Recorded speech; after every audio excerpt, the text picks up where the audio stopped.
Ma'asyiral muslimin rahimani wa rahimakumullah. Ibu jamaah Majelis Taklim Khadijah yang semoga dirahmati Allah, dan para jamaah sekalian, Bapak Ibu yang ikut hadir dalam kajian kita pada sore hari ini. Alhamdulillah, segala puji mari kita hadirkan dan kita sanjungkan kehadirat Allah Rabbul Alamin atas seluruh limpahan nikmat-Nya, nikmat dan karunia-Nya. Allah masih memberikan kepada kita kenikmatan yang tiada taranya, yang wajib kita syukuri dengan membuktikan taat dalam beramal ibadah. Insya Allah semoga kita termasuk hamba-hamba Allah yang muttaqin, yang kelak diwafatkan dalam keadaan husnul khatimah. Salawat serta salam semoga terlimpahkan, tercurahkan kepada Nabi kita Rasulullah Muhammad Sallallahu Alaihi Wasallam. Semoga tercurah kepada seluruh keluarga, sahabat, dan seluruh pengikutnya hingga yaumil akhir. Bapak Ibu sekalian, hari ini kita masih melanjutkan kitab Riyadhus Shalihin, masih bab pertama, yakni tentang mengikhlaskan niat dalam beramal ibadah. Hari ini kita akan memasuki hadis ke-8. Hadis ke-8 yakni hadis yang bersumber dari riwayat Imam Muslim dari sahabat Abu Hurairah, Abdurrahman bin Sakhr. Namanya adalah Abu Rahman bin Sakhr. Kunyahnya adalah Abu Hurairah. Semoga Allah meridhoinya. Dia berkata, qala Rasulullah sallallahu alaihi wasallam. Telah bersabda Rasulullah sallallahu alaihi wasallam, "Innallaha la yanzuru ila ajsamikum." Sesungguhnya Allah tidak melihat tubuhmu. Wala ila suwarikum. Dan Allah juga tidak melihat rupamu. Walaki yanzuru ila qulubikum. Tetapi Allah melihat hatimu.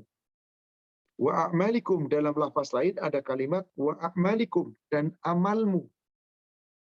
Saudaraku seiman yang semoga dirahmati Allah, hadis ini hadis yang pendek tapi memiliki makna yang sangat agung. Ketika Nabi kita sallallahu alaihi wasallam menyampaikan bahwasanya innallaha la yanzuru ila ajsamikum, sesungguhnya Allah tidak melihat tubuh-tubuh kamu, wala ila suwarikum, dan juga tidak melihat rupa-rupa kamu. Di sini di dalam lafaz Imam Muslim ada tambahan lafaz yang berbeda dengan makna innallaha la yanzuru ila suwarikum wa amwalikum. Ada tambahan amwal, harta. Jadi Allah nggak lihat harta kita, Allah nggak lihat tubuh kita, Allah nggak lihat rupa kita, wajah kita. Mau harta Anda melimpah ruah kayak apa? Mau tubuh Anda hebatnya kayak apa? Mau tampang Anda, rupa Anda cantik, jelita, dan ganteng kayak apa? Nggak dilihat Allah. Walaki yanzuru ila qulubikum. Akan tetapi Allah melihat hati kamu. Wa a'malikum, dan amal kamu. Inilah lafaz yang ada dalam riwayat Imam Muslim. Bahwasanya yang dilihat Allah bukan cuma hati, tetapi termasuk amal. Karena hati Anda seperti apapun baiknya, kalau tidak beramal, nggak ada bukti.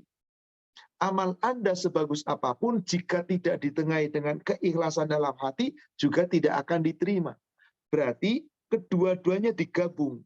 Hati kita ikhlas menjalankan amal, tubuh kita menjalankan amalnya. Itulah yang akan dilihat oleh Allah.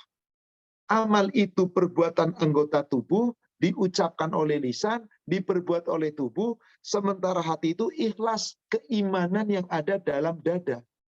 Maka amal soleh seorang hamba akan dilihat oleh Allah jika amal itu dikerjakan oleh tubuhnya, dibarengi dengan keikhlasan atau keimanan dalam hatinya. Dan ini Allah sebutkan dalam beberapa ayat Al-Quran. Seperti yang Allah firmankan kepada kita di surat 103, surat Al-Asr. Wal asr, demi masa. Innal insana lafi khusr. Sesungguhnya manusia benar-benar berada di dalam kerugian. Illal ladzina amanu. Kecuali orang-orang yang beriman. Bukankah iman itu di dalam hati seorang hamba? Cukupkah hanya iman dalam hati? Wa amilus sholihat. Dan beramal soleh. Jadi iman harus dibuktikan dengan amal soleh. Hati harus dibarengi dengan amal perbuatan. Juga yang Allah firmankan di dalam surat At-Tin, surat 95. Bukankah di ayat 4 Allah berfirman, laqad khalaqnal insana fi ahsani taqwim. Sungguh Allah telah menciptakan manusia sebaik-baik makhluk, sebaik-baik bentuk. Summa radatnahu fi asfali safilin. Kemudian Allah kembalikan manusia itu kembali ke tempat yang paling hina, yaitu akan dimasukkan ke dalam neraka. Tapi dikecualikan oleh Allah, illalladzina amanu wa amilus shalihat. Kecuali orang-orang yang beriman dan beramal soleh. Jadi iman itu dalam hati, amal soleh itu adalah perbuatan. Perbuatan tanpa iman gak ada nilainya. Iman tanpa perbuatan juga gak ada nilainya. Inilah yang Allah lihat. Bukan tubuh-tubuh kita, bukan rupa-rupa kita, wajah kita, bukan harta-harta kita. Yang dilihat oleh Allah adalah qulubikum wa a'malikum. Hatimu, niat yang ikhlas di dalam hatimu, dan amal-amalmu. Saya tunjukkan beberapa ayat lagi. Pertama, surat An-Nahl, yakni surat 16. Ayatnya ayat yang ke-97. Allah Subhanahu wa taala berfirman, "Man amila salihan." Barang siapa yang beramal dengan amal soleh, yakni perbuatan amal kebaikan. Tapi tidak cukup dengan amal soleh saja. Min dzakarin au unsa, baik itu laki-laki atau perempuan. Wa huwa mu'min, mereka adalah dalam keadaan iman. Mereka dalam keadaan iman. Betul-betul ada amal soleh dilandasi dengan hati, iman. Falanuhyiyannahu hayatan thayyibah. Maka Allah akan memberikan baginya kehidupan yang baik, penghidupan yang baik. Walanajziyannahum ajrahum, dan Allah akan memberikan kepada mereka balasan bi ahsani ma kanu ya'malun, dengan balasan yang lebih baik atas apa yang mereka kerjakan. Jadi saudaraku sekalian, di sini jelas bahwasanya iman yang ada dalam hati tidak sempurna, belum cukup kalau tidak dibuktikan dengan amal. Iman Anda tidak dengan amal, sia-sia imannya. Amal Anda tidak dengan landasan iman, nggak ada gunanya. Berarti hati dan amal itulah faktor utama. Bukan cuma wajah, tubuh, kekayaan. Bukan. Maka siapa yang ingin mendekatkan diri kepada Allah dengan sebaik-baiknya, modalnya bukan berapa banyak harta Anda, bagaimana tubuh Anda, bagaimana anak dan keturunan Anda. Tidak, sama sekali tidak. Seperti yang Allah firmankan di surat 34, yakni surat As-Saba. Lihat ayat yang ke-37. Allah Subhanahu wa taala berfirman, "Wama amwalukum wala auladukum billati tuqarribukum indana zulfa." Sekali-kali bukan harta kamu, bukan keturunan kamu, bukan wajah kamu, tubuh kamu, anak keturunan kamu. Billati tuqarribukum indana zulfa, yang bisa menyebabkan kamu mendekatkan diri kepada Allah dengan kedekatan yang paling dekat, dengan kedekatan yang sedekat-dekatnya. Illa, kecuali man amana wa amila soliha. Anda ingin dekat dengan Allah, Anda ingin masuk surganya Allah, bekalnya adalah iman Anda dan amal soleh. Iman itu simbol keikhlasan dalam hati, amal soleh itu perbuatan tubuh. Ulaika lahum jazaa'ud di'fi bima amilu. Mereka itulah yang nanti dibalas oleh Allah berlipat ganda karena amal-amalnya. Wahum fil hurufati aminun. Mereka nanti ditempatkan di tempat-tempat yang tinggi di dalam surga. Aman sejahtera. Inilah saudara sekalian. Maka Rasul mengatakan tadi, innallaha la yanzuru ila suwarikum, innallaha la yanzuru ila ajsamikum, innallaha la yanzuru ila amwalikum. Allah nggak lihat tubuhmu, Allah nggak lihat wajahmu, Allah nggak lihat hartamu, Allah nggak lihat keluargamu. Nggak. Walaki yanzuru ila qulubikum wa a'malikum. Allah lihat hati Anda, keikhlasan, keimanan dalam hati dan amal Anda. Satu ayat penutup tentang iman dan amal soleh yang akan dilihat oleh Allah. Surat 40. Surat Ghafir ayat 40. Atau surat Ghafir atau surat Al-Mu'min ayatnya ayat 40. Allah Subhanahu wa taala berfirman, "Man 'amila sayyi'atan fala yujza illa mithlaha." Barang siapa yang beramal dengan amalan yang buruk, amalan yang jahat, amalan dosa, maka tidak dibalas amalan itu kecuali sebanding dengan apa yang diperbuatnya. Wa man 'amila salihan min dzakarin aw untha. Dan barang siapa yang beramal saleh, baik itu laki-laki dan perempuan, wa huwa mu'min, dan mereka betul-betul beriman, hatinya beriman, amalnya dibuktikan dengan amal saleh. Faulaika yadkhulunal jannah. Mereka itulah orang-orang yang akan memasuki surga. Yurzaquna fiha bighairi hisab. Mereka akan mendapatkan nikmat berupa rizki di dalam surga tanpa batas. Iman dan amal saleh. Bukan harta, bukan tubuh, bukan rupa. Maka wahai saudaraku seiman, jangan bangga dengan harta Anda. Nggak dinilai oleh Allah. Kecuali harta yang digunakan untuk ketaatan. Dipakai untuk ibadah, untuk amal jariah, untuk sedekah, untuk berbuat kebaikan. Jangan bangga dengan tubuh Anda, rupawan Anda, atletis Anda, wajah Anda yang cantik jelita, yang keren. Kecuali tubuh dan wajah yang kita gunakan untuk mentaati Allah. Beramal saleh. Insya Allah. Dengan iman dan amal saleh, semoga kita akan mendapatkan kedekatan dengan Allah dan meraih surganya Allah. Wallahu a'lam. Kita lanjutkan. Hadis ke-9. Dari Abu Musa Al-Ash'ari, namanya adalah Abdullah bin Qais.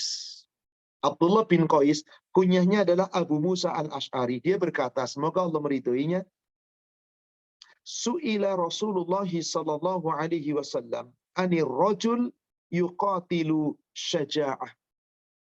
Rasulullah sallallahu alaihi wasallam ditanya tentang seseorang yang berperang. Ya Rasulullah, ada seseorang berperang karena apa? Karena dia berperang karena keberanian, pemberani, dorongan keberanian. Wa yuqatilu hamiyatan. Dan ada pula yang berperang karena fanatisme. Fanatisme golongan, fanatisme organisasi, fanatisme suku, bangsa, dan seterusnya. Wa yuqatilu riya'an. Ada pula yang berperang karena ingin dapat pujian, karena supaya dipuji manusia. Jadi yang pertama, berperang karena keberaniannya, yakni karena dia betul-betul dorongan keberanian ingin membuktikan saya pemberani. Yang kedua, dia berperang karena membela kesukuan, karena membela suku, fanatisme, karena sukunya, karena negaranya, karena bangsanya, karena golongannya, karena organisasinya. Ada pula yang berperang karena ingin dapat pujian manusia, ingin dapat gelar pahlawan. Maka laki-laki itu bertanya, ayu dzalika fi sabilillah. Dari ketika orang yang berperang itu, siapa yang perang itu fi sabilillah? Yang dia berjuang di jalan Allah. Apakah yang berperang karena keberaniannya? Apakah yang berperang karena fanatisme kesukuannya? Apakah yang berperang karena ingin dapat gelarnya? Karena ingin dapat pujiannya? Mana yang fisabilillah ya Rasulullah dari ketiganya? Apa kata Rasulullah? Faqala Rasulullah sallallahu alaihi wasallam. Maka Rasulullah sallallahu alaihi wasallam menjawab bersabda, tiga-tiganya enggak ada yang masuk fisabilillah. Tiga-tiganya enggak ada.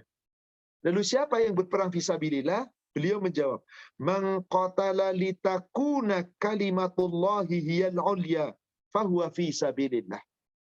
Barang siapa yang berperang membela agama Allah, menegakkan kalimat Allah dengan setinggi-tingginya, menegakkan Islam, menegakkan akidah, bukan karena fanatisme golongan, suku, bangsa, bukan karena keberanian, saya ingin tampil berani, bukan karena supaya dapat gelar pahlawan, ria, dan seterusnya.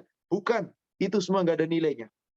Tapi dia berjuang dengan berjuang menegakkan kalimat Allah dengan ikhlas sepenuh hatinya, dan dia terbunuh di jalan Allah selama dia niatnya karena Allah, hijrah karena Allah.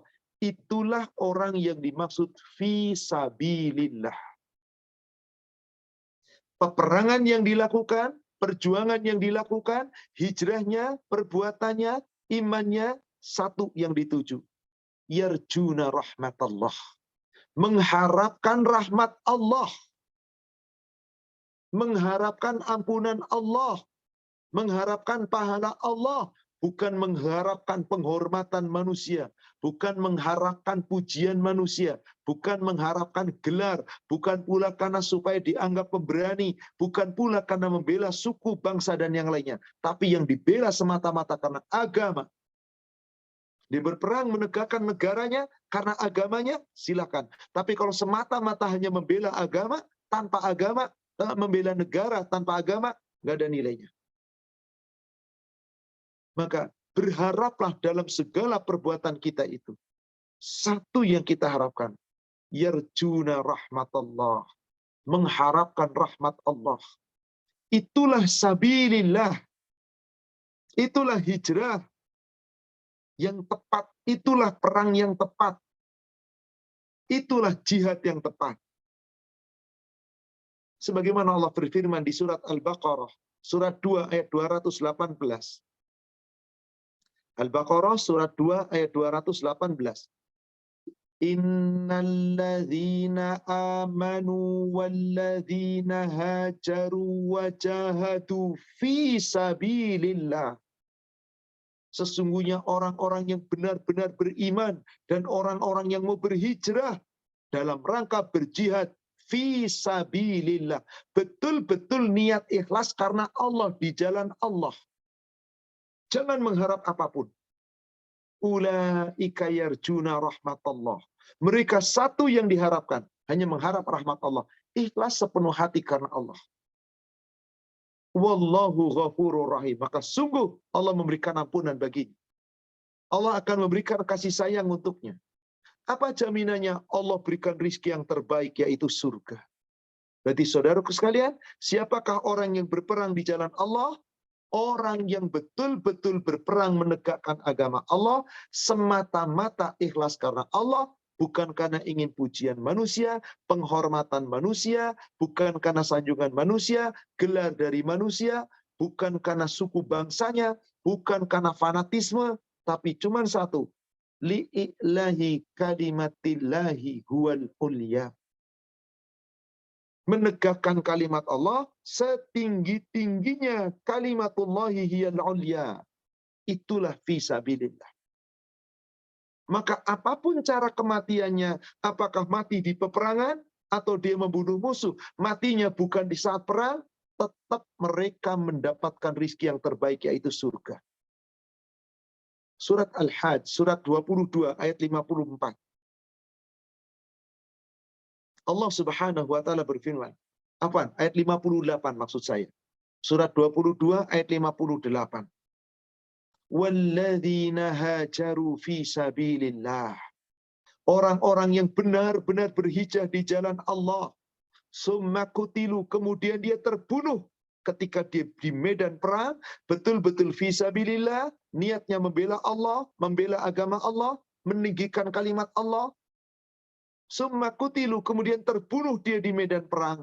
Atau tidak terbunuh di medan perang. Selesai perang dia pulang, lalu mati di tengah jalan. Atau mati di tempat tidur, mati dimanapun. Sepanjang dia menegakkan kalimat Allah. Au kutilu au matu. Apakah dia terbunuh, apakah dia mati. La yarzuqannahumullahu rizqan hasanah. Benar-benar Allah memberikan kepada mereka rizki yang terbaik, yaitu surga. Wa innallaha lahu khairur raziqin. Dan sungguh Allah itu adalah pemberi rizki yang terbaik. Itulah yang dimaksud fi sabilillah. Kita lanjutkan. Hadis nomor 10. Dari Abu Bakrah Nufai bin Haris As-Saqafi, semoga Allah meridhoinya, bahwasanya Nabi Shallallahu Alaihi Wasallam bersabda, "Idzal taqal muslimani bisayfaihima." Apabila ada dua orang muslim saling bertengkar, saling menyerang dengan senjata mereka, dengan pedang-pedang mereka. Jadi ada dua orang muslim, keduanya sedang berselisih, bertengkar dengan pedangnya. Jadi dia bertengkar, dia berselisih, lalu dia menggunakan pedangnya, menyerang dengan pedangnya. Kemudian apa yang terjadi? Fal qatilu wal maktulu finnar. Maka orang yang membunuh dan orang yang terbunuh, kedua-duanya di neraka. Qultu, maka sahabat bertanya, ya Rasulullah, wahai Rasulullah, hadzal qatil, fama balul maqtul. Orang yang membunuh di neraka pantas, dia membunuh. Bagaimana dengan yang terbunuh? Masa yang terbunuh di neraka juga? Qala, Rasulullah kemudian menjawab, innahu kana harisan ala qatli sahibihi. Karena sesungguhnya yang terbunuh juga berkeinginan dan semangat untuk membunuh saudaranya juga. Maka kedua-duanya masuk neraka. Apa maksud dari hadis ini? Baik, saya jelaskan secara singkat. Begini saudara sekalian. Di surat 49, ayat yang ke-10, Allah Subhanahu wa taala berfirman, innamal mu'minuna ikhwatun. Sesungguhnya sesama mukmin, sesama muslim, sesama mukmin itu bersaudara. Jangan bertengkar. Apabila ada muslim dengan muslim bertengkar, karena mereka itu bersaudara, jangan bertengkar, pisahkan, damaikan. Fa'aslihu baina akhwaikum. Hendaklah jika kamu melihat dua orang muslim saling berselisih, saling bertengkar, apalagi dengan senjata, dengan pedang, damaikan. Jangan berselisih, damaikan. Anda bersaudara. Kenapa sesama muslim itu bersaudara? Al-muslim ala muslim ikhwan. Muslim dengan muslim itu bersaudara. Nggak boleh saling membunuh. Maka dikatakan oleh Rasul tadi, dua orang muslim dengan muslim berselisih, bertengkar, kedua-duanya memegang pedang. Satu menyerang, satu menyerang. Tiba-tiba yang menyerang bisa sukses, terbunuh yang diserang. Kata Rasul, yang membunuh masuk neraka, yang terbunuh masuk neraka. Maka sahabat bertanya, ya Rasulullah, yang membunuh masuk neraka jelas dia membunuh. Kenapa yang terbunuh juga ke neraka juga? Sebab yang terbunuh sesungguhnya dia berkeinginan juga membunuh saudaranya muslim. Karena muslim dan muslim nggak boleh berselisih, malah dia bertengkar. Akhirnya saling satu terbunuh, yang satu membunuh, kedua-duanya di neraka. Maknanya tidak boleh sesama muslim berselisih. Tidak boleh sesama muslim bertengkar. Tidak boleh sesama muslim saling menyakiti. Karena muslim dengan muslim adalah bersaudara. La yadlimu, la yahkiru, la yahzulu. Nggak boleh menganiaya, nggak boleh menghina, nggak boleh merendahkan. Kenapa? Rasul mengatakan, at-taqwa hahuna, at-taqwa hahuna, nih takwamu di sini, di sini, di sini. Bikas bimri'im, cukup seorang hamba muslim dikatakan syar, jahat, buruk. Jika apa? Apabila telah menyakiti saudara muslim, telah mencaci maki saudaranya muslim. Maknanya apa di sini? Al-muslim ala kulli muslim haram. Muslim dengan muslim karena bersaudara haram. Haram apanya? Damuhu, darahnya haram.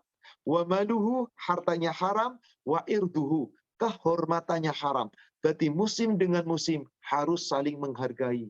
Ikhlas sepenuh hati saling menghargai. Enggak boleh berselisih. Maka jika ada yang berselisih, saling bunuh-membunuh, yang terbunuh dan yang dibunuh kedua-duanya masuk neraka. Wallahu a'lam. Itulah makna hadis nomor ke-10. Berikutnya, hadis nomor 11. Hadis ini dari sahabat Abu Hurairah, semoga Allah meridhoinya. Beliau berkata, qala Rasulullah sallallahu alaihi wasallam. Telah bersabda Rasulullah sallallahu alaihi wasallam, salatul rajul fi jama'atin tazidu ala salatihi fi suqihi wa baitihi. Salatnya seorang laki-laki berjamaah di masjid itu jauh lebih baik dari salatnya sendirian di rumah atau salatnya di pasar. Jadi dia salat di pasar sendirian atau salat di rumah sendirian, maka itu tidak baik.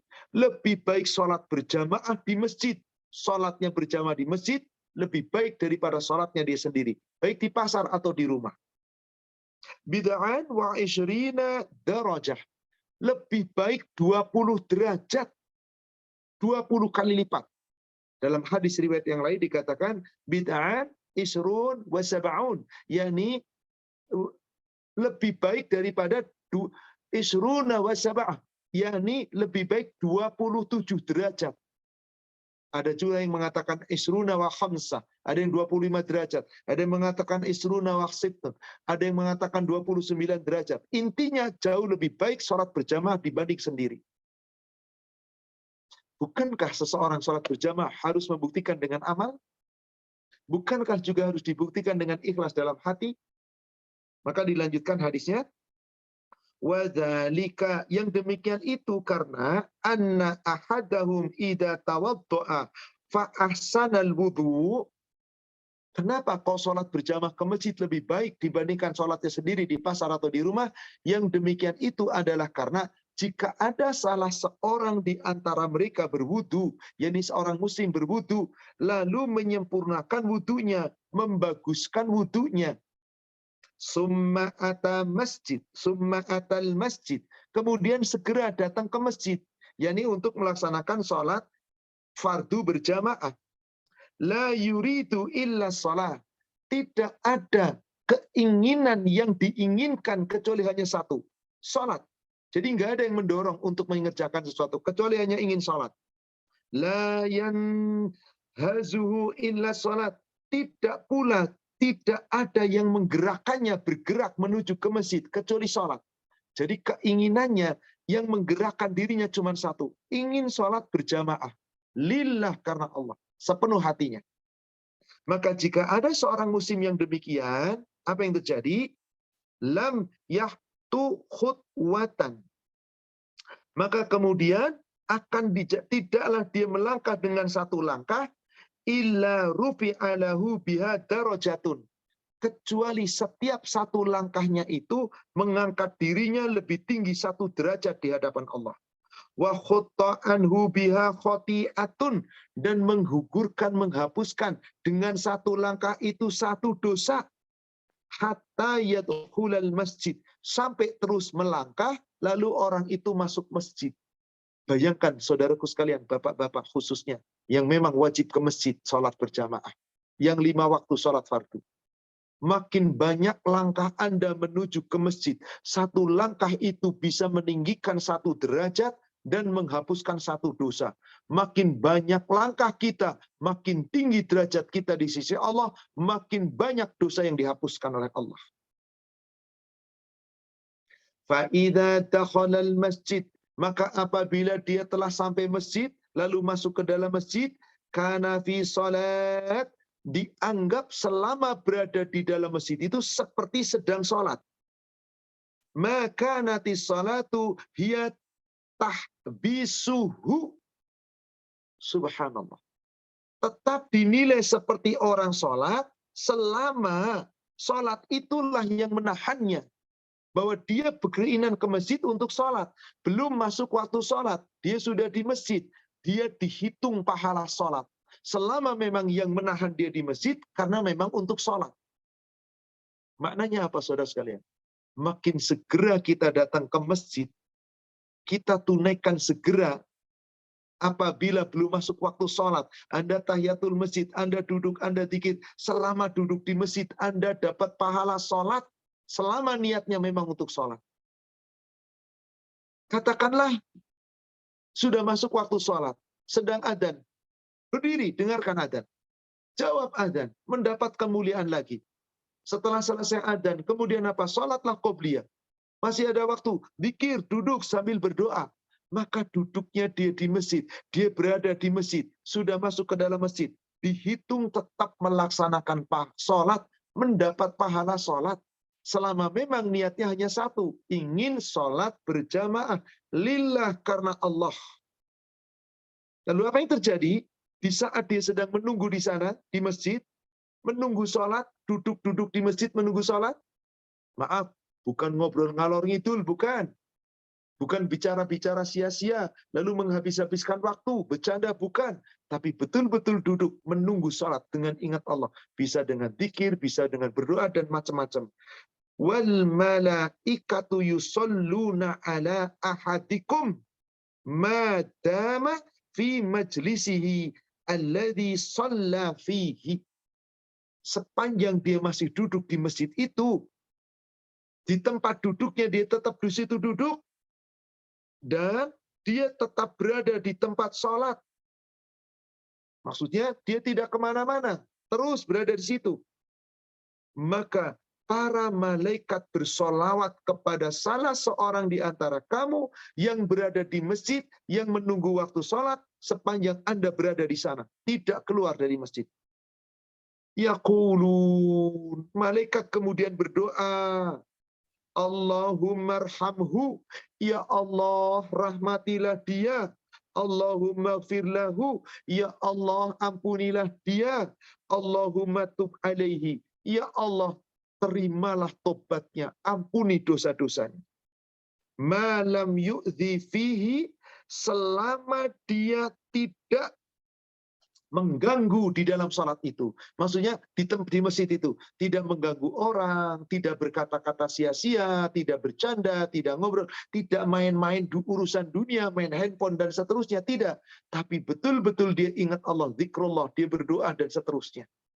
Maka terus-menerus dipaham, dianggap sebagai orang yang sedang sholat, mendapat pahala sholat, didoakan oleh para malaikat, ya Allah rahmatilah dia, ya Allah ampunilah dia, ya Allah terimalah tobatnya, terus-menerus didoakan malaikat. Sepanjang dia tidak mengganggu siapapun di masjid itu, malam yuhdits fihi, dan selama dia tidak berhadas. Artinya betul-betul masih ada wudhu. Jika berhadas, segera wudhu, masuk lagi, dzikir lagi. Subhanallah. Saudaraku seiman yang semoga dirahmati Allah. Betapa Allah memberikan kebaikan kepada kita. Khususnya laki-laki. Karena memang yang diperintahkan untuk sholat berjamaah ke masjid adalah laki-laki. Afdhalus sholat fil masjid. Sebaik-baik sholat di masjid, yakni sholatul faridah, sholat fardu. Sebaik-baik sholat fardu adalah berjamaah di masjid. Maka orang-orang yang mampu menjalankan jamaah di masjid, insya Allah orang ini subhanallah akan ditinggikan derajatnya oleh Allah. Diampuni dosa-dosanya. Allah akan terima tobatnya. Senantiasa didoakan malaikat terus menerus. Tapi apa yang terjadi? Banyak umat Islam, khususnya laki-laki, tidak suka sholat berjamaah di masjid. Bahkan maaf, tidak mau sholat berjamaah ke masjid. Padahal Allah telah perintahkan. Allah telah perintahkan melalui nabinya, melalui Nabi SAW. Dan hadis-hadis tentang sholat berjamaah itu luar biasa. Perintah ini sangat tegas dalam riwayat Imam Bukhari dan Muslim. Dari sahabat Abu Hurairah. Bahkan Rasulullah bersabda, saat itu beliau sampai bersumpah, walladzi nafsi biyadihi, demi yang jiwaku di genggamannya, laqad hamamtu an amara bihatabin fayahtab. Ingin rasanya sesungguhnya aku menyuruh mengumpulkan kayu bakar, lalu sampai terkumpul banyak. Summa amara bis-shalah fayu'adzin laha. Sehingga ketika telah masuk waktu sholat, aku perintahkan seseorang azan untuk mengumandangkan tanda masuk waktu sholat. Summa amara rajulan fayauman nas fayamanun nas. Kemudian aku perintahkan salah seorang untuk mengimami manusia. Jadi kata Rasul begini, ingin rasanya demi Allah yang jiwaku di genggamannya, aku ingin perintahkan sahabat kumpulkan kayu bakar sampai banyak terkumpul, dan telah tiba masuk waktu sholat, aku perintahkan seorang untuk azan. Setelah selesai azan, terus qobliyah dan selesai beres, aku perintahkan untuk iqamah, seseorang mengimami orang banyak, Rasulnya nggak ngimamin. Apa kata Rasul kemudian? Summa akhalifa ila rijalin la yashhaduna as-salah. Kemudian aku akan datangi rumah-rumah laki-laki yang tidak datang sholat berjamaah ke masjid. Fa'ahraqa alaihim buyutahum. Aku bakar rumah-rumah mereka. Aku bakar rumah-rumah mereka. Inilah yang kemudian dijadikan hujah oleh para ulama. Wajib bagi laki-laki sholat berjamaah ke masjid. Kenapa? Ada ancaman dari Rasul. Jika seorang laki-laki tidak mau sholat ke masjid, rumahnya akan dibakar. Rumahnya dibakar. Tapi Ustadz, kan nggak jadi dibakar. Rasulullah tidak membakar beneran. Ini ancaman. Kalau toh Anda tidak mengerjakan, berarti Anda dosa besar. Karena diancam akan dibakar. Meskipun Rasul tidak membakar beneran. Maka sebagian ulama lagi mengatakan sunnah mu'akkad. Sunnah yang harus dijalankan. Sungguh-sungguh, jangan ditinggalkan. Karena Allah telah perintahkan itu. Rukuklah bersama orang rukuk. Allah firmankan di surat Al-Baqarah.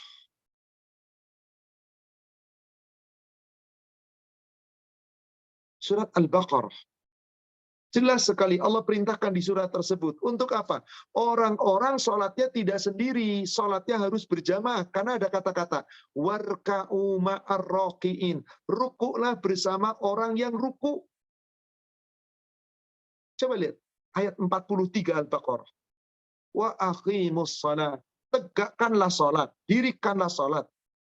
Wa atu zakat. Tunaikanlah zakat.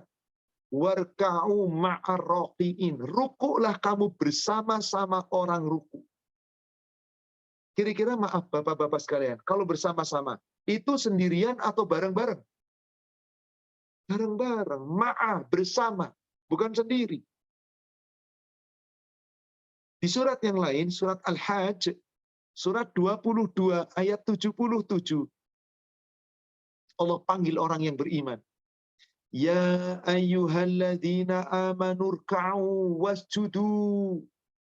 Hai orang-orang yang beriman, rukuklah, sujudlah. Tentu bersama orang yang ruku dan sujud. Wa'budu rabbakum, dan sembahlah Allah Rabbmu. Waf'alul khaira, dan berbuatlah kamu kebaikan-kebaikan. Supaya kamu beruntung. Di sini, saudaraku sekalian, Allah perintahkan bersama. Artinya apa di sini? Yang namanya sholat itu bagi laki-laki, sholat 5 waktu itu bersama-sama. Bersama-sama.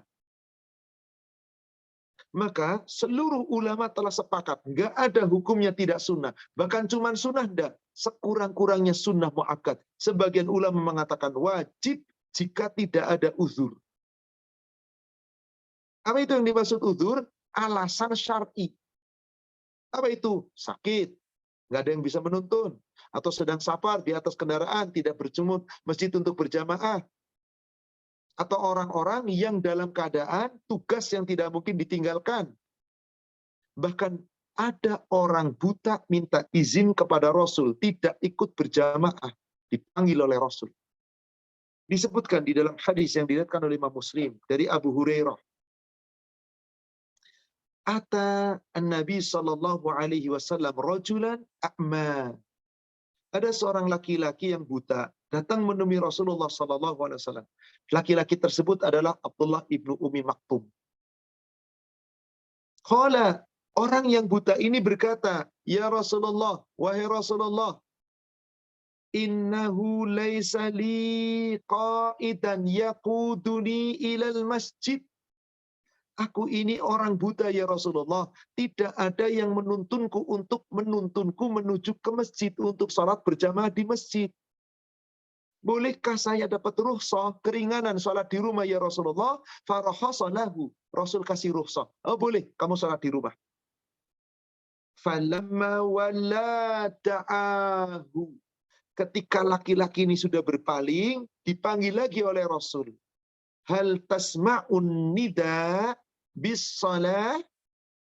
Apakah engkau mendengar adzan untuk sholat? Apa jawabnya? Qala na'am. Ya, saya dengar adzan. Apa kata Rasulullah? Fa'ajibu. Penuhi panggilan Allah. Adzan itu panggilan Allah. Penuhi. Berarti orang buta ini rumahnya nggak jauh dari masjid. Maka kedengeran suara adzan. Penuhi. Padahal buta Bapak Ibu sekalian. Padahal buta. Disuruh penuhi. Kenapa? Saudara kalian, maaf saya perdetail ini tentang jalan ke masjid. Karena maaf betapa banyak laki-laki menggampangkan sholat di rumah. Gak mau ke masjid. Mengatakan yang penting saya sholat. Subhanallah. Dalam hadis yang diriwayatkan oleh Imam Ibnu Majah, Ad-Daruqutni, Ibnu Hibban, Imam Hakim, Imam Muslim mengatakan hadis ini mauquf. Tidak bersandar kepada Nabi, tapi dari beberapa jalan hadis ini adalah hadis yang kuat. Abdullah bin Abbas, semoga Allah meridhoinya. Dia berkata begini. Qala Rasulullah sallallahu alaihi wasallam, telah bersabda Nabi sallallahu alaihi wasallam, man sami'an nida, siapa seorang laki-laki yang mendengar adzan, falam ya'ti, maka dan dia tidak mau datang memenuhi panggilan adzan tadi. Enggak mau datang ke masjid maksudnya. Fala sholata lahu. Tidak ada sholat baginya illa min uzur, kecuali karena uzur. Kecuali karena uzur. Uzur syar'i tadi. Sakit atau yang lainnya. Enggak sakit, kok enggak ke masjid. Enggak ada sholat baginya. Maksudnya sah sholatnya, gugur kewajiban, enggak dapat pahala apa.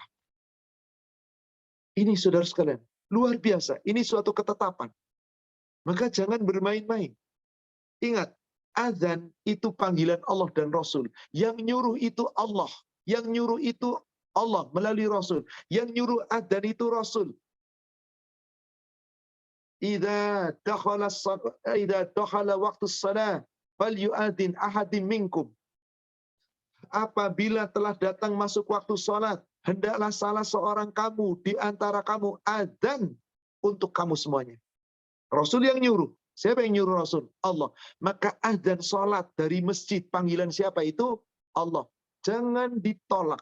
Penuhi jika Anda ingin selamat. Ayatnya jelas. Bisa dibuka surat 8. Surat Al-Anfal ayat 24. Allah subhanahu wa ta'ala berfirman. Ya ayyuhalladzina amanustajibu lillahi walirrasuli. Hai orang-orang yang beriman, penuhilah seruan Allah dan Rasul. Sekarang saya tanya, apa yang selalu kita dengar seruan Allah dan Rasul tiap hari 5 waktu? Azan, terdengar telinga kita. Suaranya suara muadzin, kedengaran melalui speaker. Yang nyuruh muadzin DKM. Yang nyuruh ada adzan tiap waktu-waktu sholat, Rasul. Yang nyuruh Rasul, Allah. Kalau begitu suaranya memang suaranya muadzin. Tapi panggilan siapa itu? Allah dan Rasul. Nggak boleh diabaikan. Itu tadi ayatnya, surat 8 ayat 24. Hai orang-orang yang beriman, penuhilah seruan Allah dan Rasul jika Allah dan Rasul menyeru kamu. Adzan itu seruan Allah dan Rasul, saudaraku seiman, yang semoga dirahmati Allah. Penuhi. Lima yuhyikum. Itu untuk kehidupanmu sendiri. Anda ingin hidup nikmat dunia akhirat, apalagi ingin bahagia akhirat, hidup Anda nikmat di surga, penuhi. Lima yuhyikum. Tapi Allah katakan, wa'lamu annallaha yahulu bainal mar'i wa qalbi. Ketahuilah, Allah itu membatasi hati seorang hamba dengan Manusia itu sendiri hanya manusia yang hatinya taat pasti nurut sama perintah Allah. Yang hatinya membangkang nggak bakal mau ke masjid. Naudzubillah, betapa banyak umat Islam jangankan ke masjid, sholat di rumah aja enggak.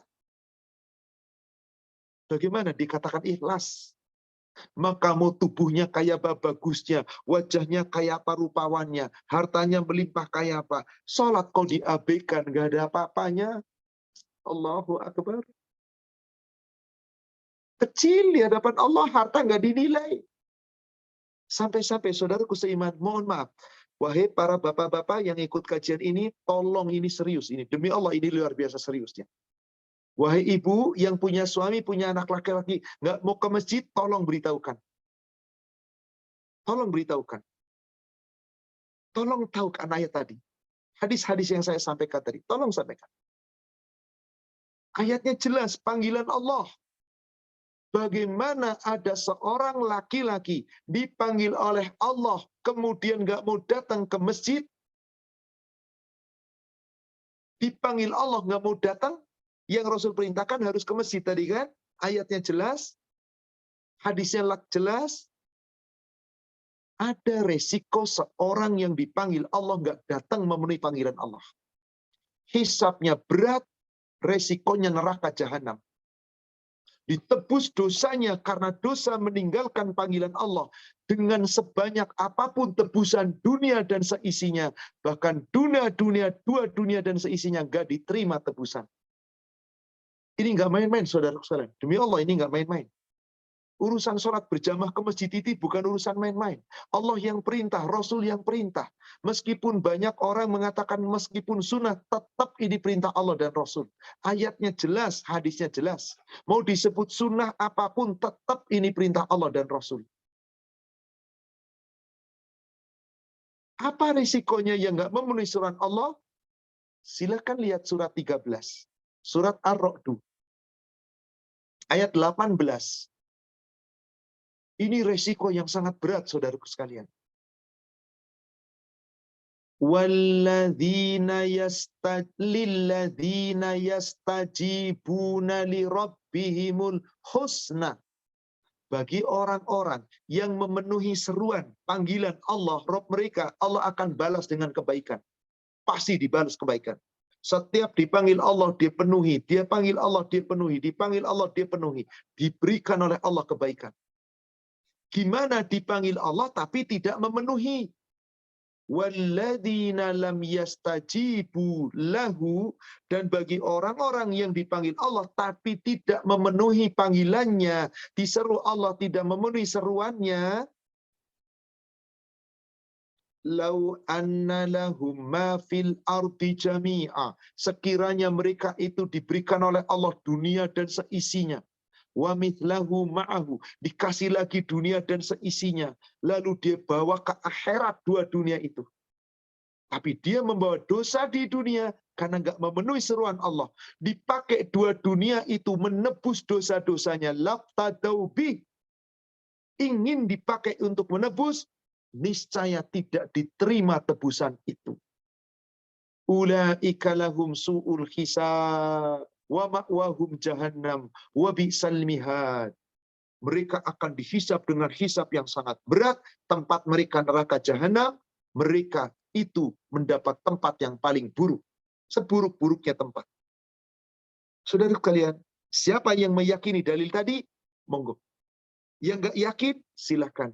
Wahai para laki-laki, bapak sekalian, nggak mau ke masjid, silahkan Anda kerjakan. Silahkan nanti Anda akan dimintai tanggung jawab di akhirat. Jika Anda nggak percaya tentang dalil ini, silahkan. Tapi demi Allah, nanti di yaumil akhir, Anda yang nggak ke masjid, wahai para laki-laki, dimintai pertanggungjawaban yang berat di sisi Allah. Jangan main-main. Apalagi maaf, kalau Bapak Ibu punya kitab Sahih Muslim, lebih dahsyat lagi di situ. Silakan buka di Muslim PDF-nya nomor hadis 611, 612 sampai 613. Sampai dikatakan jika ada orang menyelisih sunnah Rasul berarti dia sesat. Ada orang nggak mau ke masjid berjamaah, berarti dia telah menyelisihi sunnah Rasul. Yang menyelisihi sunnah Rasul berarti dia sesat. Silakan buka, periksa nanti. Hadis Sahih Muslim, periksa dari nomor 100, nomor 610, 611, 612 sampai 613. Monggo silakan nanti dibaca. Saudaraku seiman yang semoga dirahmati Allah, jangan meremehkan panggilan Allah. Ingat, kita melaksanakan ini, hati kita, maka Allah akan lihat hati kita. Tapi Anda nggak melangkah ke masjid, berarti tubuh Anda nggak mengamalkan perintah Allah dan Rasul. Akan dinilai. Ingat tadi, sesungguhnya Allah hanya melihat hati Anda dan hanya melihat amal Anda. Apakah Anda membuktikan perintah Allah dan Rasul atau tidak? Nanti Allah yang akan menilai. Kapan? Yaumil akhir. Wallahu a'lam. Demikian Bapak Ibu jamaah sekalian yang semoga dirahmati Allah. Kami sudahi sampai dengan hadis nomor 11. Insya Allah nanti kita masih melanjutkan. Bab pertama, bab tentang ikhlas, masih ada 2 hadis lagi, yakni hadis nomor 12 dan hadis nomor 13. Insya Allah akan kita uraikan di pertemuan yang akan datang. Wallahu a'lam. Demikian saya kembalikan kepada admin. Silakan Ibu, kita bisa lanjutkan dengan sesi tanya jawab. Masya Allah, Alhamdulillah. Terima kasih Ustadz atas semua paparan. Betul-betul membuat jadi takut segala. Semoga kita bisa mengimplementasikan di kehidupan sehari-hari. Baiklah jamaah, kita lanjutkan ke acara selanjutnya, yaitu tanya jawab. Saya akan membacakan dari room chat.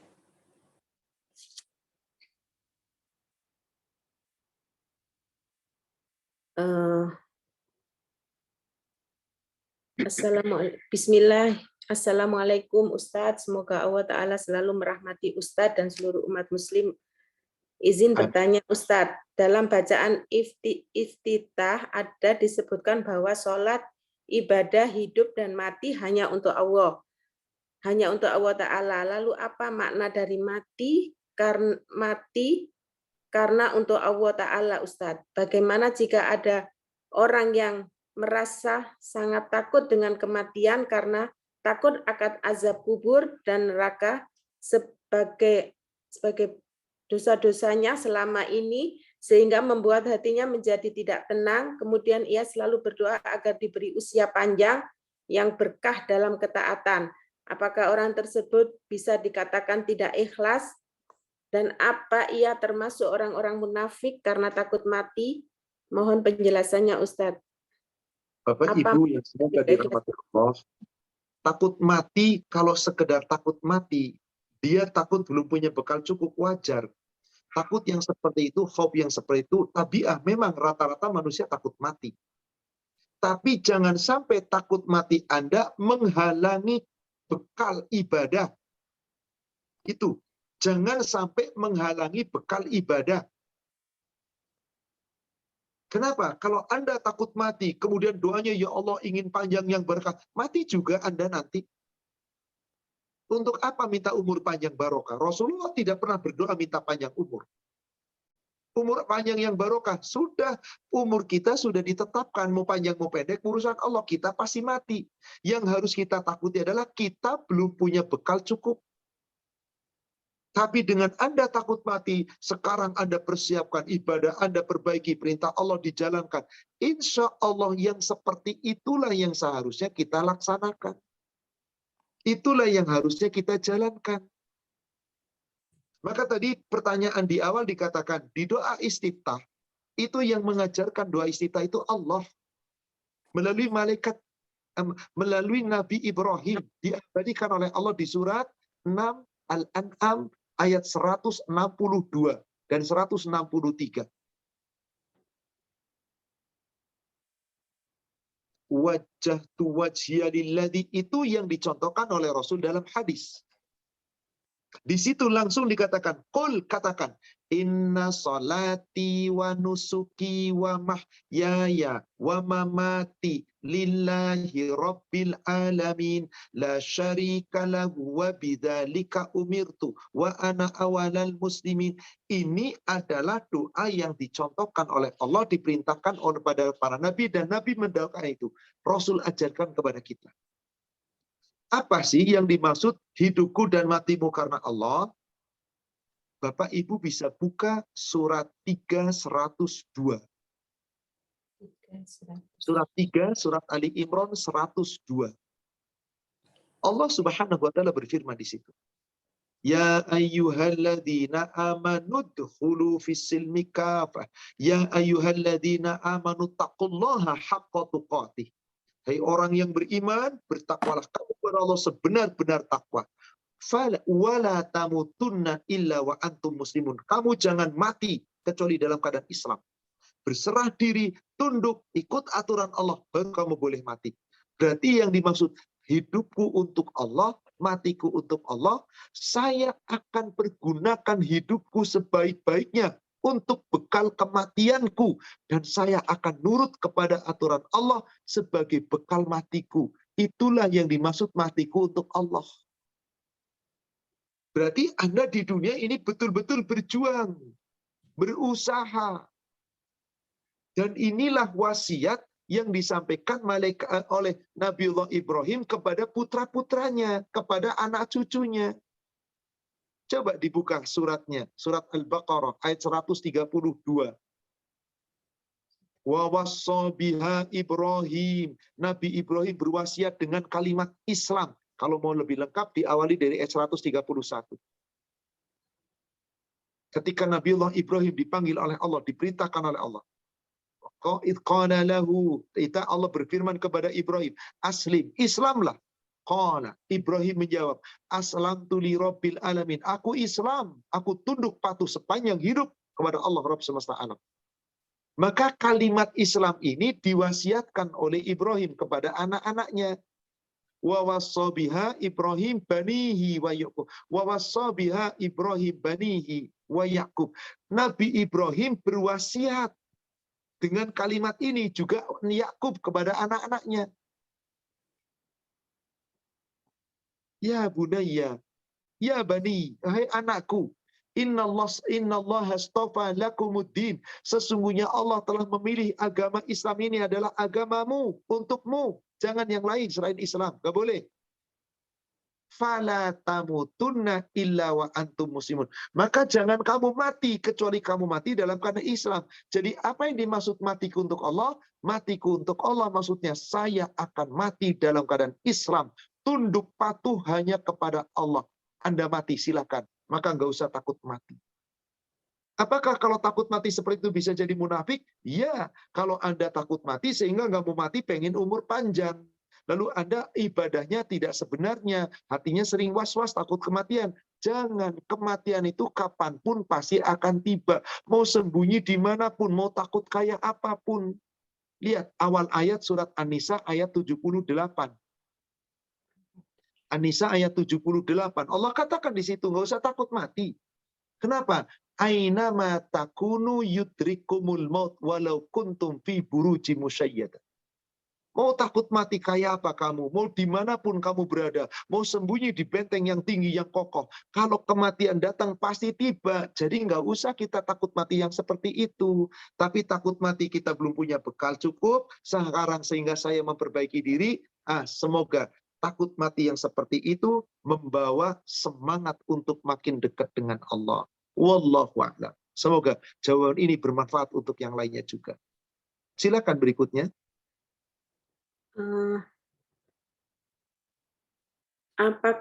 Assalamualaikum Ustadz, apakah wanita bisa berjihad dan dalam bentuk apa? Pertanyaan berikutnya, apakah pahala yang diterima oleh laki-laki yang berjamaah di masjid sama besarnya dengan wanita yang sholat di masjid? Baik. Apakah seorang wanita wajib jihad? Wajib. Wajib. Aisyah pernah bertanya kepada Rasulullah, dan hadis ini sahih, diriwayatkan oleh Imam Muslim. Ya Rasulullah, Alan nisa jihadun, adakah kewajiban jihad untuk para wanita? Naam, ada. Jihadun la qitala fih. Jihadnya para wanita adalah jihad yang tidak ada peperangan. Bukan peperangan lawan musuh. Yang tidak ada pertumpahan darah. Mahya ya Rasulullah. Lalu, mahwa ya Rasulullah. Lalu apa jihadnya wanita ya Rasulullah? Al-hajju wal umrah. Haji dan umrah. Itu jihadnya wanita. Jadi ada, bagaimana kalau wanita ikut perang? Bukan perang maju di medan perang. Di belakang layar. Mempersiapkan konsumsi, merawat bala tentara yang sakit, yang berluka-luka, dan seterusnya. Mempersiapkan masakan, dan seterusnya. Itu terjadi di zaman Rasul. Ada sebagian para wanita yang ikut berjihad. Di antaranya istrinya Rasul yang paling sering ikut berjihad perang adalah Ummul Mukminin Aisyah radhiyallahu anha. Apa yang dilakukan Aisyah? Bukan ikut perang, di belakang layar, yakni menolong orang-orang yang dalam keadaan luka-luka dan seterusnya, dan mempersiapkan untuk makanan dan seterusnya. Wallahu a'lam. Pertanyaan kedua, Ustadz, seorang laki-laki kan dan dapat pahala 27 derajat. Bahkan ada yang sampai dikatakan oleh Rasul 29 derajat. Ada pula yang 25, 20. Kalau kita baca di sini tadi 20. Intinya lebih tinggi derajatnya. Wanita kan sholatnya di rumah. Bagaimana? Seorang wanita yang terbaik sholatnya di rumahnya, di kamarnya, di hujurnya. Kamarnya, itu yang paling baik. Maka sholatnya seorang wanita di rumahnya lebih baik dari sholatnya wanita berjamaah. Lebih baik dari sholatnya wanita berjamaah di masjid. Tapi Ustaz, saya pengen ke masjid jamaah. Boleh, boleh. Boleh, boleh. Tetapi wajib wanita yang berjamaah ke masjid menjaga diri. Silakan nanti yang punya kitab Sahih Muslim buka di PDF-nya hadis nomor 395 sampai nomor 399. Itu syarat-syarat wanita ke masjid berjamaah. Jika ternyata nggak memenuhi syarat itu, nggak boleh ke masjid sama sekali. Di nomor hadis 400-nya demikian. Kenapa? Berpakaian minim, seronok, terlihat auratnya, kemudian berkholwat antara berikhtilat laki-laki dan perempuan, nggak jaga perbuatan, pakai wangi-wangian, nggak usah ke masjid. Dosa yang ada. Tapi kalau Anda ingin ke masjid dengan menjaga diri, boleh. Dapat pahala sama seperti laki-laki. Tapi tetap wanita di rumah sendiri lebih baik daripada berjamaah di masjid. Artinya, meskipun laki-laki dapat pahala 29 kali lipat, 27 derajat, wanita dapat 1 di rumah, maka nilainya sebanding. 1 di rumahnya seorang wanita dengan 27 laki-laki di masjid, nilainya sebanding. Untuk wanita khusus, bukan untuk laki-laki. Makanya ada hadis yang diriwayatkan oleh Imam At-Tirmidzi dan An-Nasai. Seorang wanita yang menjaga sholat fardu 5 waktu, di rumahnya dijaga. Puasa Ramadan dijaga sebaik-baiknya. Jaga aurat, jaga kehormatan, jangan pamer aurat, tutup dengan baik. Dan taati suaminya. Taati suaminya. Taat kepada Allah, taati suaminya. Allah katakan nanti di akhirat, hai wanita muslimah itu, silahkan Anda masuk surga. 8 pintu surga dibuka. Anda mau lewat yang mana dipersilahkan. Ini dia bedanya wanita. Beda dengan laki-laki. Laki-laki diwajibkan ke masjid. Sementara wanita diwajibkan di rumahnya. Bolehkah ke masjid? Boleh, asal syarat-syaratnya terpenuhi. Tadi hadisnya di Sahih Muslim nomor 395. Silahkan buka sampai nomor hadis 399. Jika tidak terpenuhi syarat itu, maka hadis nomor 400. Nggak boleh wanita ke masjid. Demikian, wallahu a'lam. Pertanyaan selanjutnya ini banyak tentang tentang sholat ke masjid, tentang suaminya ya. Ustadz izin bertanya, kalau kita sudah mengingatkan ke suami harus sholat ke masjid, tapi suami selalu banyak alasan. Kadang-kadang aja ke masjid, apa istri berdosa Ustadz? Tidak. Istri tidak punya tanggung jawab terhadap suami. Suami sudah tahu bahwa itu wajib. Dan wajib kalau harus tahu kalau itu wajib. Wajib cari ilmu suami. Suaminya nggak berilmu, nggak mau cari ilmu agama, jarang ngaji, dikasih tahu istri, malah ditolak. Kadang-kadang saja, kadang-kadang seringnya malas. Istri sudah menyampaikan, sudah cukup. Si istri berdosa? Tidak. Karena kewajiban di dalam rumah tangga, pendidik qawwam itu adalah suami. Berbeda ketika seorang istri nggak mau sholat, suaminya nggak mau mengingatkan. Suami itu ikut berdosa akibat perbuatan istrinya. Tapi kalau si istri sudah mengingatkan, suaminya kemudian nggak mau berubah, si istri tidak punya dosa apapun. Kenapa? Karena di dalam rumah tangga itu ar-rijal qawwam. Rijal itu qawwam, penegak. Yang ngatur, yang bertanggung jawab, yang mendidik, yang menjaga, yang mengayomi.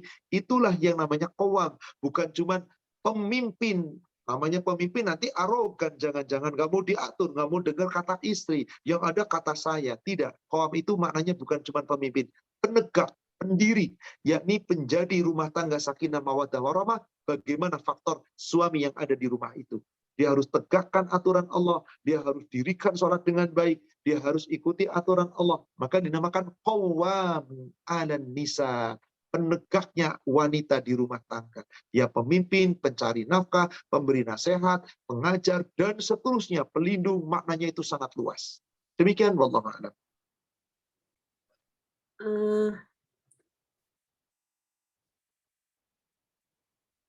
Bismillah, semoga Ustadz senantiasa dalam penjagaan Allah. Amin.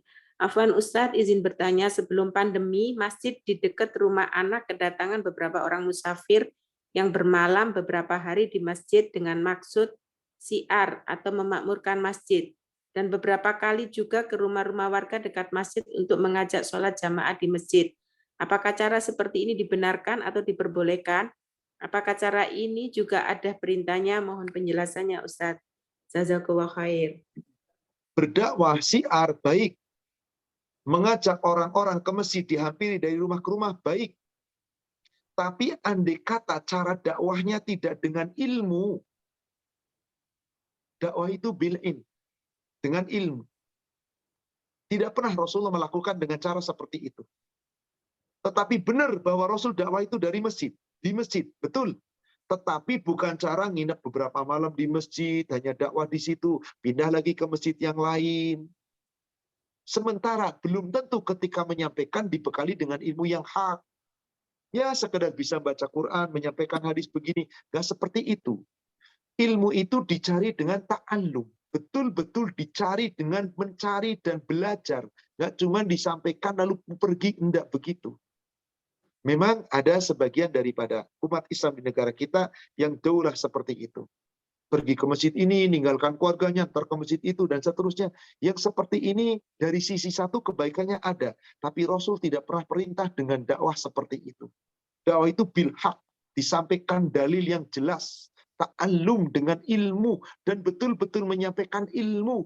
Ini dalilnya ini. Betul, seperti inilah dakwah. Kajian, dikaji. Ini hadis, ini ayat, ini hadis, ini dalil. Bab tentang ini, begini dalil, begini. Inilah kajian. Yang mereka datang ke masjid, nggak seperti ini.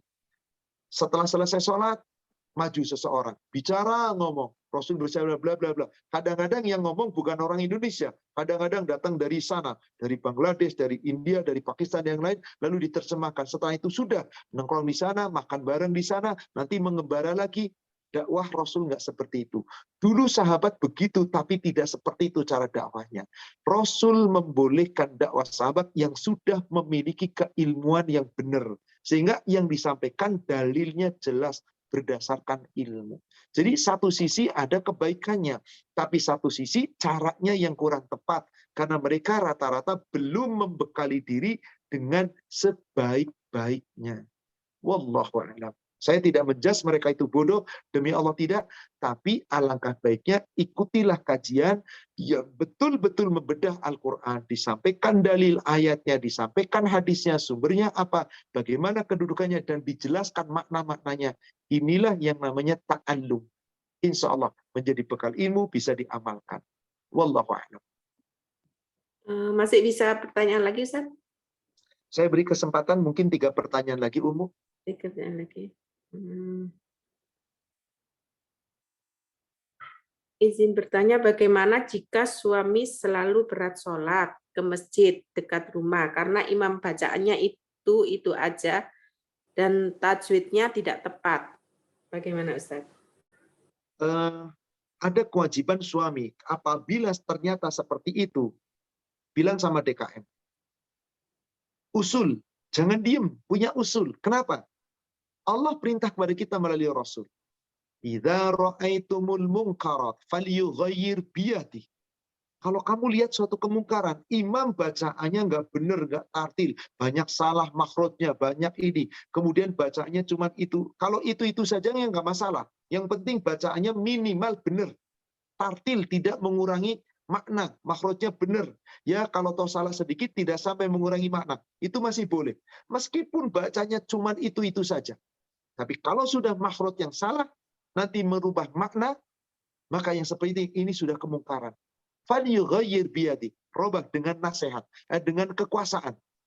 Saya nggak punya kekuasaan Ustaz, saya bukan DKM. Falyughayyir bilisani, Anda robah dengan lisan, nasihat, minta izin sama mereka. Pak, tolong sebaiknya imam kita cobalah cari yang lebih baik lagi. Kalau perlu saya sponsori, kita panggil khusus, kita bayar marbot khusus untuk jadi imam, sholat 5 waktu, bismillah saya sodako untuk itu. Silakan, ada masukan. Nggak diterima juga, falyughayyir bilisanik, nggak bisa, falyughayyir biqalbik, robah dengan hati, doakan. Lalu bagaimana solusinya? Anda tetap ke masjid, andai kata bacaan imam itu tidak sampai merubah makna. Gimana taunya Ustaz? Ya saya tidak bisa menilai, karena ini cuma pertanyaan. Saya harus dengar bagaimana bacaan imam. Andai kata cuma sekedar panjang pendek yang kurang dan tidak memahami makna, Fatihahnya masih benar, bacanya cuma yang pendek-pendek, Bapak, Ibu wajib ikuti. Sepanjang sholatnya minimal masih tumak nina. Nggak ada alasan nggak ke masjid. Cara kedua, Anda boleh datang ke masjid yang lain. Yang lebih baik sholatnya, yang lebih tartil, yang lebih baik imamnya, bacaannya, maka Anda datang, tetap wajib datang ke masjid. Kecuali nggak ada masjid lain. Anda hanya ada di situ, yang lainnya begitu jauh, maka silahkan Anda sholat di rumah. Bersama istri Anda, bersama keluarga Anda. Bismillah. Kenapa? Sholat di masjid rusak, karena nggak sesuai dengan aturan Allah dan Rasul. Andai kata memang demikian. Wallahu a'lam. Demikian.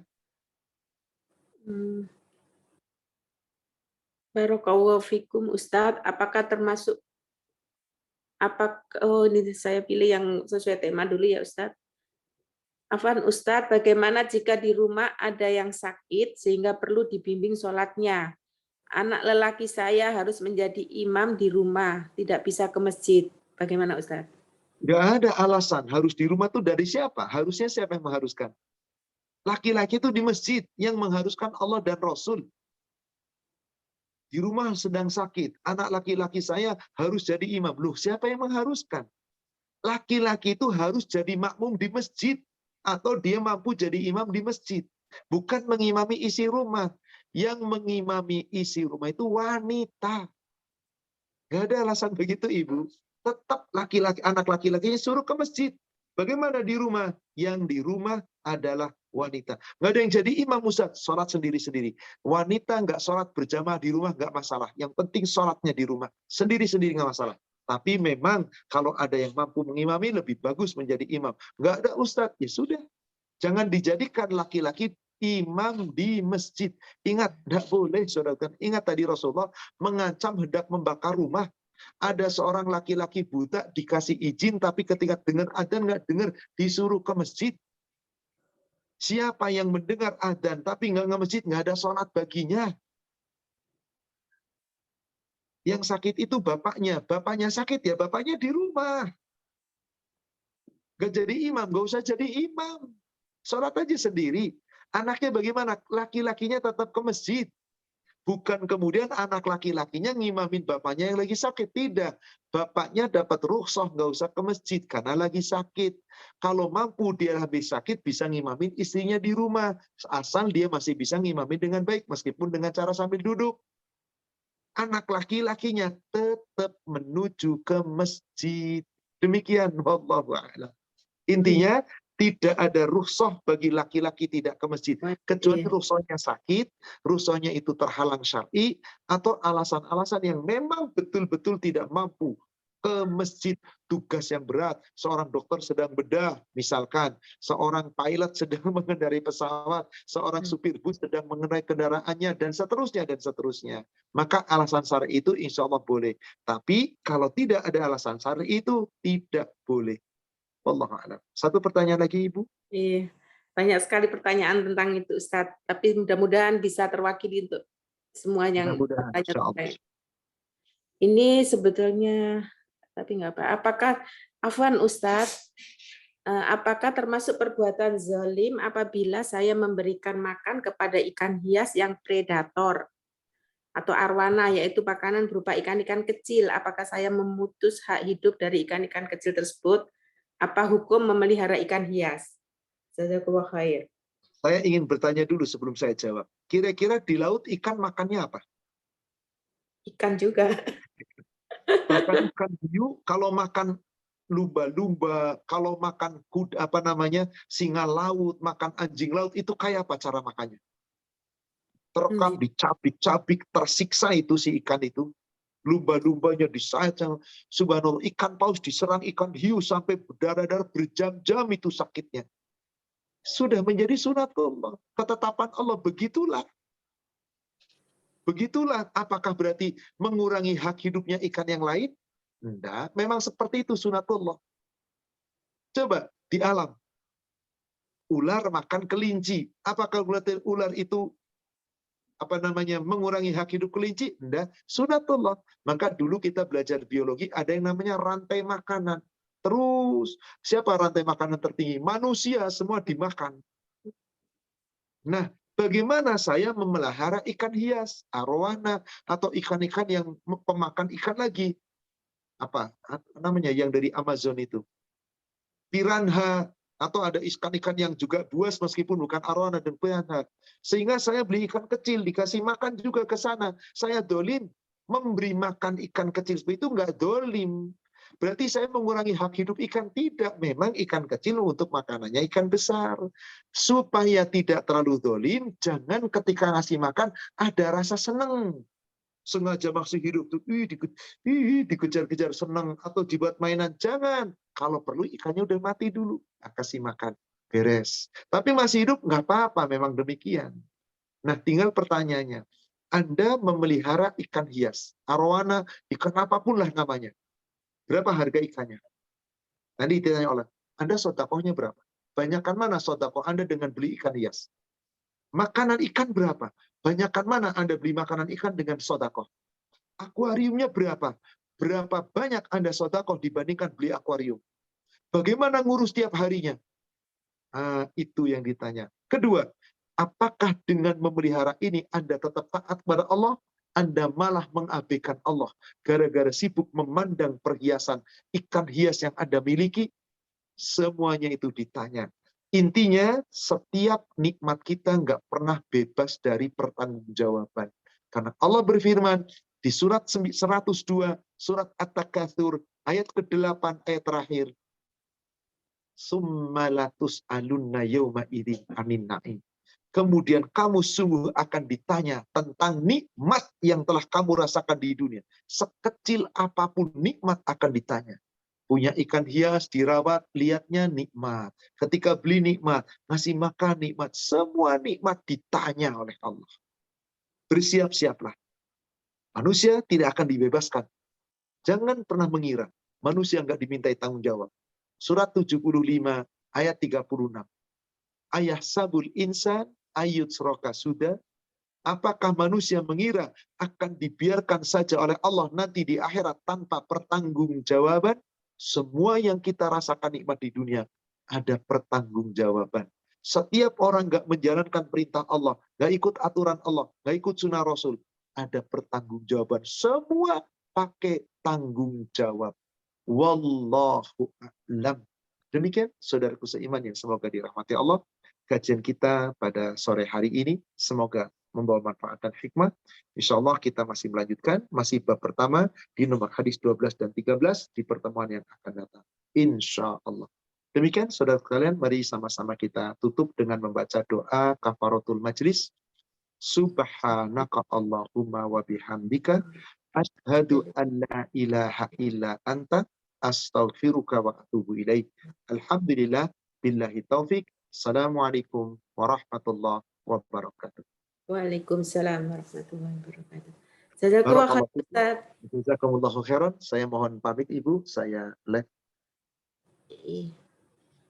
Alhamdulillah kajian kita telah selesai. Terima kasih ibu-ibu yang sudah bergabung di Zoom. Insya Allah bulan depan kita akan melanjutkan masih tema yang sama. Assalamualaikum warahmatullahi wabarakatuh.